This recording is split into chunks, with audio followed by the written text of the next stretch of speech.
இன் தமிழ் மொழிக்கு உங்களை வரவேற்கின்றேன். கருத்து சொல்றது என் பொறுப்பு.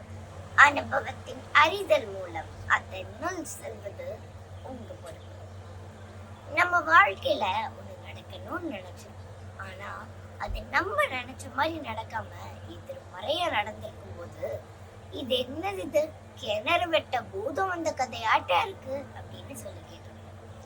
ஆனா இந்த பழமொழி இதுக்கு பொருத்தமானதா? கண்டிப்பா கிடையாது. கிணறு வெட்ட பூதம் வந்த கதைன்னு நம்ம சொல்றது கிணற தோண்டும் போது கிளம்பி வர ஐம்பூதங்களை தான் குறிக்கும். கிணறு வெட்டும் போது முதலில் மண் கிளம்பி வருது. அதை இன்னும் கொஞ்சம் தோண்ட தோண்ட காற்று வெளியேறுது. அதுக்கப்புறம் தோண்ட தோண்ட வெப்பம் நம்மளுக்கு வெளியேறுது. அதுக்கப்புறம் பாத்தீங்கன்னா தண்ணி வற்றாத ஊற்றா பெருகுது. அந்த தண்ணி நல்லா ஊறிய பிறகு வானில் உள்ள நட்சத்திரங்கள் எல்லாம் சூரிய சந்திரன் உட்பட அந்த தண்ணியில அவ்வளோ அழகா தெரியுது.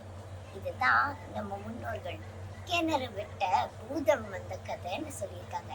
சொல்ல போனா நம்ம கூட பஞ்சபூதங்களால் ஆன ஒரு சின்ன பூதம் தான். நித்தம் நித்தம் புதுமை.